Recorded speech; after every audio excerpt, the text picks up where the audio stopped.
Bonjour, ravi de vous retrouver pour un nouveau numéro de Z Extra Think Next. Vous le savez, découvrir les nouvelles technologies et la façon dont elles peuvent faire évoluer notre environnement, c'est l'objectif de cette émission. Alors aujourd'hui, on va s'écarter du milieu entrepreneurial, on va sortir des bureaux. Bonjour Frédéric Brame. Bonjour. Alors vous êtes responsable de l'équipe qui est en charge de l'innovation chez Proximus Next. Avec vous, on va parler des Smart Cities, donc des villes intelligentes. C'est quoi exactement une ville intelligente ? Alors une ville intelligente ou une smart city, c'est une ville qui va utiliser les nouvelles technologies pour rendre la ville plus efficace, plus durable et aussi pour améliorer le cadre de vie de ses citoyens. Donc on va par exemple parler dans les smart cities de mobilité intelligente, de gestion des déchets intelligents, d'optimisation des consommations énergétiques par exemple, de la sécurité des citoyens. Voilà, c'est différentes thématiques qu'on retrouve sous le nom Smart City. Il y a pas mal de possibilités. Certaines d'ailleurs ont déjà été mises en place par Proximus Next dans des villes qui ont fait appel à vous. C'est le cas notamment de Flobec, de Durbuy, encore de Charleroi. Oui, tout à fait. Donc on a récemment réalisé des projets pour ces trois villes. Pour vous donner quelques exemples, par exemple à Flobec, on a travaillé sur un projet pour améliorer la sécurité aux abords des passages pour piétons. Donc au travers de capteurs et de caméras, on détecte l'arrivée d'un piéton. Et donc, lorsque l'obscurité est présente, ce qu'on fait simplement, c'est relever le niveau d'éclairage à l'approche du piéton, ce qui permet à l'automobiliste sur la chaussée d'anticiper la traversée potentielle d'un piéton. D'autres exemples, si je reprends Flobec, mais c'est aussi le cas de Durbuy et de Charleroi, on a également placé des capteurs qui vont mesurer en temps réel la qualité de l'air et ainsi que les bruits. Donc l'idée, c'est de pouvoir détecter, d'une part, lorsque l'air n'est plus de bonne qualité et prendre les mesures nécessaires. Le bruit, c'est pouvoir détecter quels sont les différents types de bruits présents dans la ville.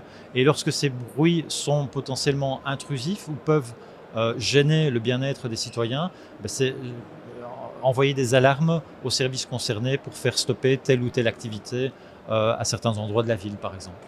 J'imagine que dans ce genre de projet, l'intelligence artificielle, c'est bien plus qu'un atout. Sans ça, on ne pourrait pas y arriver.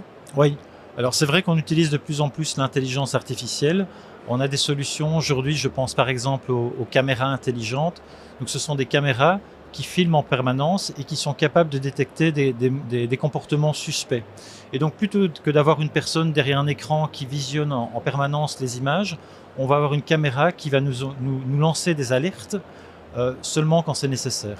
Donc on peut ainsi monitorer un ensemble de lieux, d'emplacements, de façon tout à fait autonome et être averti quand un danger est là. Donc ça, c'est dans le cas des caméras.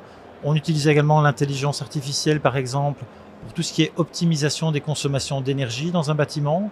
Si je sais comment mon bâtiment est occupé, si je sais quelles seront les conditions, par exemple, météorologiques dans les prochains jours, mais je peux déjà anticiper comment je vais chauffer ou ventiler mon bâtiment. Tout ce que vous avez décrit semble être assez perfectionné et donc probablement générer aussi une masse critique de données. Ça veut dire que la 5G sera également indispensable ? Oui, donc on utilise de plus en plus la 5G, les réseaux 5G. Disons que la 5G présente quelques avantages assez conséquents. Le premier, c'est que la 5G permet de connecter un grand nombre d'objets, ce que ne permettait pas la 3G ou la 4G. Et à côté de ça, la 5G permet également de faire transiter un nombre important d'informations entre ces objets et nous en temps réel. Donc ça, c'est une réelle avancée. Et donc pour des cas d'usage où on doit capturer l'information en temps réel, la 5G a tout son intérêt, bien entendu.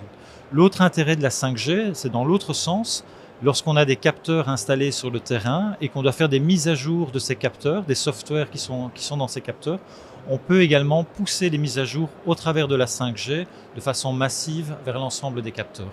Merci Frédéric Brame pour cette balade dans les Smart Cities. Merci. Merci à vous aussi de nous avoir suivis. On se retrouve bientôt pour un nouveau numéro de Z Extra Think Next.